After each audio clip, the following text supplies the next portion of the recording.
The London Top Show is sponsored by Khata Book. Business हुआ easy. Meeting के साथ इनकी कटिंग चाय चलती रही क्योंकि उस्मान भाई की डेयरी चलती रही। लॉकडाउन में जिंदगी चली क्योंकि लोकल दुकानें चली। खाता बुक की ओर से इन सभी लोकल दुकानदारों को दिल से सलाम।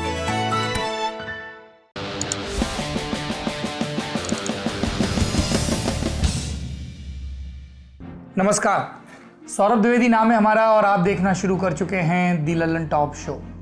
बहुत समय पहले की बात है, एक जमींदार थे। उनके बेटे की शादी पड़ोस के गांव में हुई। बारात लेकर पहुंचे। होने वाले समधी ने बढ़िया इंतजाम किया। स्वागत सत्कार हुआ, बारातियों को ससम्मान बिठाया गया और दावत तो ऐसी दी गई कि खाने वाले पेट पर हाथ फेर फेर कर खाते। लेकिन जमींदार साहब के मन को एक बात का चोट रही थी, मान सम्मान न मिले तो काहे के जमींदार, और जो बारात में रूठे नहीं और चार लोग मनाए नहीं तो काहे के जमींदार। तो जमींदार साहब ने अपने एक नौकर से पूछा, बताओ इंतजाम में क्या कम पड़ रहा है। नौकर ने कहा, मालिक सब बढ़िया है, पंडाल बढ़िया, खाना बढ़िया, बारातियों के लिए रिटर्न गिफ्ट भी है। अब यहाँ दिक्कत हो गई, मालिक रूठे तो किस बात पर, लेकिन मान बड़ा जरूरी था, इसलिए एक नौकर को हुक्म दिया, जाओ और जाकर एक दरी फाड़ दो। इसके बाद जमींदार साहब वहां पहुंचे, दरी के छेद में अंगूठा डाला और चीखे, ये कैसा इंतजाम है, हम जा रहे हैं, और दरी में पांव फंसाकर गिरे और फिर शोर बरपने लगा कि बारात पंडाल से लौट रही है। अब मेजबान के यहां हड़कंप कि जमींदार साहब रूठ कर जा रहे हैं। तुरंत दुल्हन के फूफा जमींदार साहब के पास पहुंचे, माफी मांगी, कहा कि दरी के छेद में फंसकर आपके पांव में मोच पड़ गई होगी, वापस चलिए, आपके पांव पर गुनगुने तेल से मालिश की जाए, फिर आप खाना खाकर अपनी बहू को लेकर लौटें। जमींदार साहब को मान मिला और तब वो गुस्सा छोड़कर पंडाल लौटे, बारात में सबसे खास मेहमान बनकर। क्या इस कहानी का कांग्रेस से कोई संबंध है? आप खुद तय कर लें। फिलहाल कांग्रेस में स्थिति यह है कि 2019 के लोकसभा चुनाव नतीजे आने के बाद रूठने मनाने का सिलसिला चल रहा है।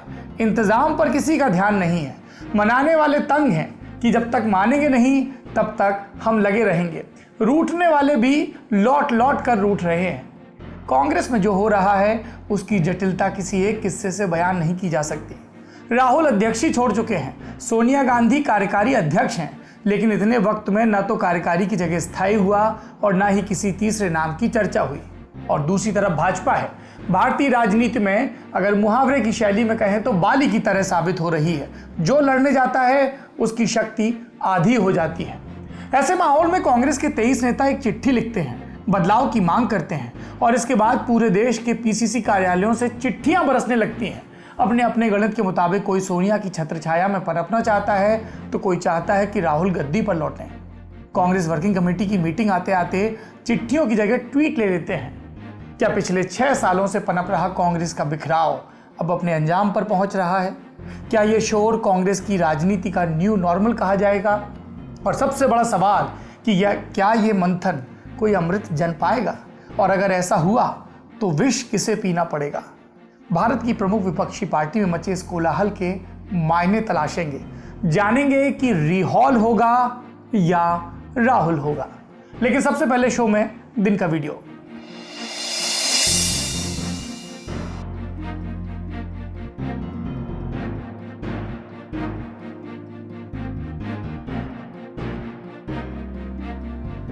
यह आर्टिफिशियल इंटेलिजेंस यानी एआई का ज़माना है। एक जानलेवा वायरस ने हमें इसके और करीब ला दिया। हमारे कितने ही काम टेक्नोलॉजी की मदद से वर्चुअल तरीके से हो रहे हैं। दफ्तर की meeting, interview, talk show, comedy show और अब दीक्षांत समारोह भी। जी सही सुना आपने, दीक्षांत समारोह, कॉन्वोकेशन सेरेमनी, जिसमें वो रोल करके डिग्री दी जाती है। लोग काले चोंगे में काली टोपी हवा में उड़ाते हैं। कम से कम ख्वाब तो पालते ही हैं। 23 अगस्त को आईआईटी मुंबई का 58वां दीक्षांत समारोह हुआ वर्चुअल तरीके से। इसमें एक बहुत रोचक चीज जोड़ी गई, छात्रों के वर्चुअल एनिमेटेड अवतार को डिग्री लेते दिखाया गया। टेक्नोलॉजी की भाषा में अवतार को थोड़ी सी जीभ टेढ़ी करके एवेटार भी बोल सकते हैं। आपने जेम्स कैमरून की इसी नाम वाली हॉलीवुड की फिल्म जरूर देखी होगी। पर्दे पर नीली कदकाठी वाले बड़े बड़े एनिमेटेड एक्टर शू शां करते हुए। आईआईटी बॉम्बे ने एक बयान में कहा कि महामारी के दौर में सुरक्षा उपायों के चलते इंस्टीट्यूट ने अपना दीक्षांत समारोह वर्चुअल रियलिटी मोड में किया। हर ग्रेजुएट हुए छात्र के एक वर्चुअल अवतार ने संस्थान के डायरेक्टर प्रोफेसर सुभाशीष चौधरी के अवतार से डिग्री सर्टिफिकेट लिया। इसके अलावा मुख्य अतिथि के अवतार ने छात्रों के अवतार को मेडल दिए। इतने सारे अवतार, शास्त्रीय संगीत के बैकग्राउंड और पारंपरिक तरीके से पैर छूने वाली बातें इस वर्चुअल दीक्षांत समारोह में जोड़ी गई। सोशल मीडिया पर इसे लेकर तमाम तरह के रिएक्शन भी आए। वक्त की ज़रूरतों ने ऐसे ही हम मानवों की प्रजाति को नए नए विकल्पों की तरफ बढ़ने को मजबूर भी किया है और प्रेरित भी। अब हम भी बढ़ते हैं दिन की सुर्खियों की तरफ। भारत में कोरोना संक्रमण के मामलों का आंकड़ा 30 लाख को पार कर गया है, अंग्रेजी में 3 मिलियन। पिछले 24 घंटे में कोरोना के 61,408 नए मामले सामने आए और 836 लोगों की मौत हुई। संक्रमण के कुल मामलों की बात करें तो यह बढ़कर 31,06,349 हो चुके हैं। 23,38,036 मरीज ठीक हुए हैं। अब तक मौतों की कुल संख्या हुई है 57,542। अब टेस्टिंग की भी बात कर लें। आईसीएमआर के मुताबिक 23 अगस्त को 6,09,917 सैंपल टेस्ट हुए। भारत में कोरोना संक्रमण के मामलों में अभी हम अमेरिका और ब्राजील के बाद तीसरे नंबर पर हैं। वैक्सीन को लेकर भी अपडेट है। इस दौड़ में आगे चल रही ऑक्सफोर्ड यूनिवर्सिटी की वैक्सीन के दूसरे फेज का ट्रायल भारत में अगले हफ्ते शुरू हो सकता है। आईसीएमआर के मुताबिक 3 से 4 ट्रायल वाली जगहों ने इसके लिए तैयारी दिखाई है। इंडियन एक्सप्रेस अखबार ने आईसीएमआर के वरिष्ठ अधिकारी के हवाले से बताया कि इन जगहों पर वैक्सीन की डोज इसी सोमवार या मंगलवार तक बांटी जा सकती है। आईसीएमआर का कहना है कि ट्रायल एक साथ उन जगहों पर हो सकते हैं जहां पहले से तैयारी है। और ये तैयारी कहाँ है? 14 ट्रायल साइट में 4 पुणे में हैं, 2 मुंबई में और बाकी देश के दूसरे शहरों में। दूसरी सुर्खी की तरफ बढ़ते हैं। ये राजस्थान से है। यहाँ बहुजन समाज पार्टी यानी बसपा के 6 विधायकों के कांग्रेस में विलय वाले मामले में राजस्थान हाईकोर्ट की सिंगल जज बेंच ने फैसला सुनाया है। हाईकोर्ट ने कहा कि विधानसभा के अध्यक्ष सीपी जोशी इस मामले में फैसला करें। कोर्ट ने 6 विधायकों और बीजेपी नेता मदन दिलावर की याचिका खारिज कर दी। इससे राजस्थान में कांग्रेस को एक और राहत मिली है। ये मामला क्या है? बसपा के टिकट पर चुनाव जीतकर आए इन 6 विधायकों ने 16 सितंबर 2019 को स्पीकर सीपी जोशी के सामने कांग्रेस में शामिल होने के लिए पत्र दिया था। स्पीकर ने यह पत्र स्वीकार कर 18 सितंबर 2019 को बसपा विधायकों के कांग्रेस में विलय को मंजूरी दी थी। इस विलय को बसपा और बीजेपी के विधायक मदन दिलावर ने असंवैधानिक बताते हुए हाईकोर्ट में चुनौती दी। अब हाईकोर्ट ने स्पीकर के फैसले की बात कही है। स्पीकर ने पहले भी इस विलय पर ऐतराज नहीं जताया था, अब भी जताएं इसकी कोई संभावना नहीं लगती। तीसरी सुर्खी में बात इस दौर के सबसे जरूरी मुद्दे रोजगार की। 11 जुलाई को प्रधानमंत्री नरेंद्र मोदी ने रोजगार को लेकर असीम यानी Aatmanirbhar skilled employ employer mapping portal launch किया था। तो फिर क्या रहा पोर्टल का रिस्पॉन्स? 40 दिन में इसमें 69 लाख से ज्यादा लोगों ने रजिस्ट्रेशन करवाया। इनमें 1.49 लाख लोगों को रोजगार ऑफर किया गया और 7,700 लोगों को काम मिला। अखबारी रफ्तों के मुताबिक 14 अगस्त से 21 अगस्त के बीच 7 लाख से ज़्यादा लोगों ने रजिस्ट्रेशन करवाया, लेकिन सिर्फ 691 लोगों को काम मिला। कौशल विकास मंत्रालय के मुताबिक इन लोगों में प्रवासी मजदूरों के अलावा इलेक्ट्रीशियन, टेक्नीशियन, सिलाई बुनाई का काम करने वाले भी शामिल हैं। मंत्रालय का कहना है कि कुरियर और नर्सिंग के काम की मांग ज़्यादा है। मंत्रालय का डेटा कहता है कि कर्नाटक, दिल्ली, हरियाणा, तेलंगाना और तमिलनाडु जैसे राज्यों में मजदूरों की कमी है। मार्च में हुए पहले लॉकडाउन के बाद इन राज्यों से बड़ी संख्या में मजदूर वापस अपने मूल राज्य लौटे थे। इनमें ज़्यादातर यूपी और बिहार के थे। इसके अलावा जून के महीने में प्रधानमंत्री नरेंद्र मोदी ने गरीब कल्याण रोजगार अभियान भी शुरू किया था। असीम पोर्टल के मुताबिक इसके तहत सिर्फ 5.4% महिलाओं को काम मिला है। अगली सुर्खी में भी बात अर्थव्यवस्था की करेंगे। कोरोना वायरस के दौर में देश की अर्थव्यवस्था को लेकर तमाम चिंताएं जाहिर हैं। नेशनल स्टैटिस्टिक्स ऑफिस यानी एनएसओ 31 अगस्त को जीडीपी के तिमाही के आंकड़े जारी करेगा। अनुमान है कि पहली बार ऐसा हो सकता है कि कृषि क्षेत्र में प्रोडक्शन में बढ़ोतरी के बावजूद जीडीपी में गिरावट दर्ज की जाए। देश की जीडीपी 1979-80 में -5.2% थी। तब कृषि जीडीपी में भी नकारात्मक वृद्धि देखी गई थी, जो कि -12.8% थी। इसके पहले जब भी जीडीपी गिरी, उसके साथ कृषि जीडीपी में गिरावट हुई। ये पहली दफा होगा कि कोरोना के चलते उद्योग धंधे ठप हैं और इस तरह के आंकड़े आ रहे हैं। कई इन्वेस्टमेंट बैंक और रेटिंग एजेंसी ने इस वित्तीय वर्ष यानी कि 2020-21 में अर्थव्यवस्था को लेकर आशंकाएं जताई हैं। कहा गया कि अर्थव्यवस्था कमजोर रहेगी। अप्रैल-जून 2019 के मुकाबले इंडस्ट्रियल प्रोडक्शन अप्रैल-जून 2020 में 35.9% तक गिरा है। ये एक साल का आंकड़ा है। रिजर्व बैंक की तरफ से पूर्वानुमान करने वाले प्रोफेशनल्स के सर्वे में कहा गया है कि जीडीपी -5.8% रह सकती है। पांचवी सुर्खी में प्रशांत भूषण के चर्चित मामले की बात। 2 ट्वीट्स को लेकर कोर्ट की अवमानना के मामले में दोषी करार दिए गए वकील प्रशांत भूषण ने बिना शर्त माफी मांगने से इनकार किया है। सुप्रीम कोर्ट ने प्रशांत भूषण को बिना शर्त माफी मांगने के लिए आज यानी 24 अगस्त तक का समय दिया था। प्रशांत भूषण ने अपने जवाब में कहा कि मेरा मानना है कि सुप्रीम कोर्ट मौलिक अधिकारों के संरक्षण के लिए उम्मीद का अंतिम गढ़ है। अगर मैं इस अदालत के सामने अपने बयान को वापस लेता हूं और माफी की पेशकश करता हूं तो मेरी अंतरात्मा और उस संस्थान की अवमानना होगी जिसमें मैं सबसे ज़्यादा विश्वास रखता हूं। अब इस पर सुप्रीम कोर्ट का क्या रुख होगा हम आपको बताएंगे। फिलहाल बढ़ते हैं दिन की बड़ी खबर की तरफ। कांग्रेस में घमासान के सार्वजनिक हो जाने को आज दूसरा दिन हो गया। ये पहले भी हुआ है कि कांग्रेस में परिवार सत्ता छोड़ने के संकेत देता है, फिर पूरी पार्टी आग्रह करने लगती है कि आप चले जाएंगे तो पार्टी का क्या होगा। लेकिन इस बार इस स्क्रिप्ट में ढेर सारे ट्विस्ट आ गए। एक चिट्ठी के लीक होने से खड़ा हुआ बखेड़ा इतना बढ़ गया कि सोनिया गांधी और राहुल गांधी के समर्थन की तमाम अपीलों के बीच ये बात छिपी नहीं पा रही कि कांग्रेस में असंतोष कितना व्यापक और गंभीर है। हमारे देश में अपने विरोधी को गद्दार बताने की परंपरा है। सामने वाला कह क्या रहा है इसकी परवाह किए बिना उसे वफादारी साबित करने को मजबूर किया जाता है। कांग्रेस में आज यही होता दिखा। राहुल गांधी के नाम से यह बयान चला कि जिन्होंने नेतृत्व परिवर्तन वाली चिट्ठी पर दस्तखत किए वो भाजपा से मिले हुए हैं। इस बयान की पुष्टि हो पाती उससे पहले ही लोग उंगलियों पर गिनकर देखने लगे कि इस टिप्पणी की चपेट में कौन कौन आ रहा है।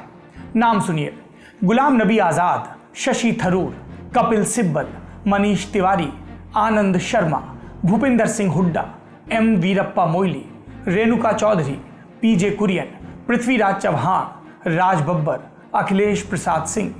ये सिर्फ कुछ चर्चित नाम हैं जिन्होंने दस्तखत किए। इसमें कितने ही पूर्व मंत्री हैं आप देख सकते हैं। कुल 23 दस्तखत हैं। ये पूछा जाने लगा कि अगर ये लोग भाजपा से मिले हुए हैं तो कांग्रेस में बचा कौन। कपिल सिब्बल ने तो अपना गुस्सा सीधे ट्विटर पर निकाला।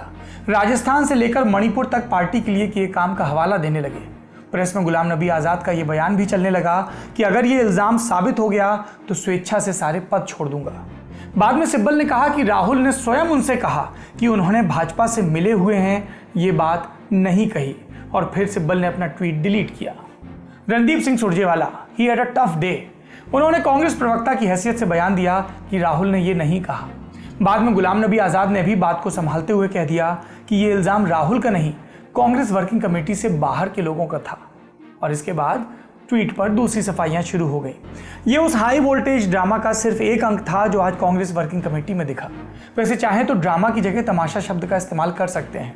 मीटिंग की शुरुआत में अक्सर टीवी पर नेताओं की गाड़ियां पहुंचने की तस्वीरें आती हैं, लेकिन आज आए स्क्रीनशॉट क्योंकि मीटिंग ऑनलाइन थी। बैठक शुरू होते ही ये खबर आ गई कि कार्यकारी अध्यक्ष सोनिया गांधी अब इस पद पर और नहीं रहना चाहती। इस खबर के साथ नत्थी होकर आया पूर्व प्रधानमंत्री मनमोहन सिंह और ए के एंटनी का आग्रह कि आप बने रहिए, जब तक पूर्णकालिक अध्यक्ष नहीं मिल जाता तब तक। समाचार एजेंसी पीटीआई के सूत्रों के मुताबिक सोनिया गांधी ने केसी वेणुगोपाल को एक खत सौंपा जिसमें 23 नेताओं की चिट्ठी पर प्रतिक्रिया थी। इसे मीटिंग में पढ़ा भी गया। इसके बाद बोलने की बारी आई पार्टी के पूर्व और तमाम इनकारों के बावजूद टिप्पणीकारों की नजर में भावी अध्यक्ष भी राहुल गांधी की। जैसा कि अनुमान था, राहुल बहुत नाराज थे, खासकर चिट्ठी की टाइमिंग को लेकर। मीडिया रब्तों के मुताबिक उन्होंने कहा कि चिट्ठी ऐसे वक्त में लिखी गई जब पार्टी राजस्थान के संकट से उबर रही थी। सोनिया गांधी की तबीयत ठीक नहीं थी। इसी बयान के आसपास भाजपा से मिले हुए हैं जी वाले बयान की खबरें चली थी।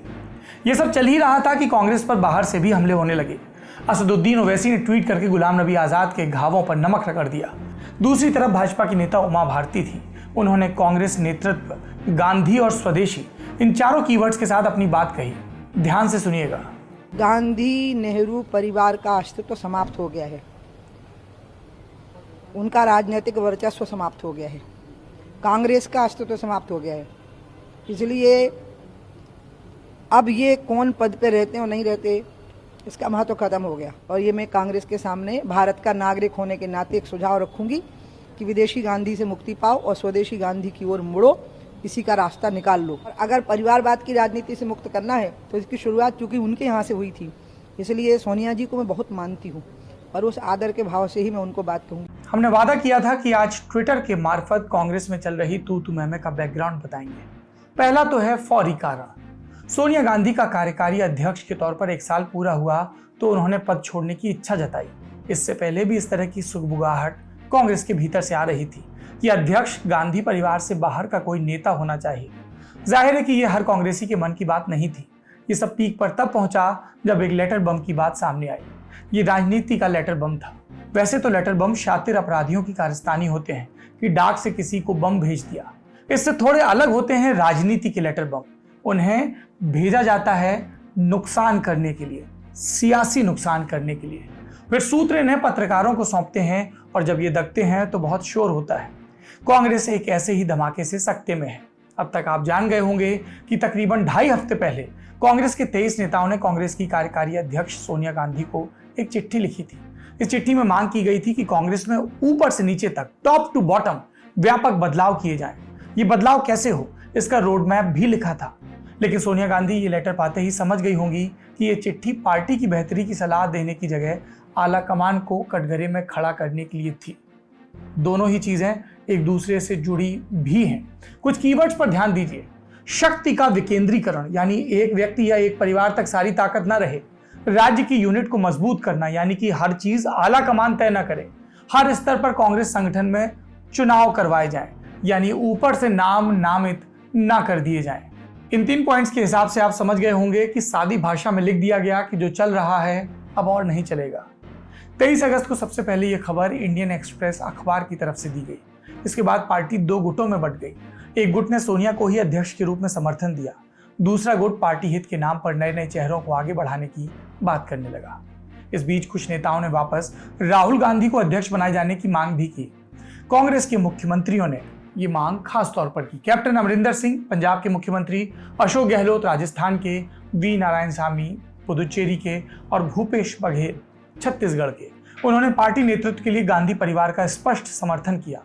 इसके अलावा लोकसभा में विपक्ष के नेता अधीर रंजन चौधरी ने भी नेतृत्व में गांधी परिवार को चुनौती का विरोध किया। जब ये खबर आई कि सोनिया इस खत के सामने आने के बाद पद छोड़ सकती हैं, तो उन्हें अटूट समर्थन देने के लिए कांग्रेसियों में होड़ लगने लगी। 23 नेताओं के पत्र के जवाब में कई पत्र लिखे गए जो सोनिया गांधी से तुस्ती ना जाओ वाले अंदाज में भावुक अपील कर रहे थे। 23 अगस्त की रात तक कम से कम आधा दर्जन कांग्रेस नेताओं, सांसदों, राज्यसभा सदस्यों, विधायकों ने ट्विटर पर पत्र जारी किए जो सोनिया गांधी के नाम थे।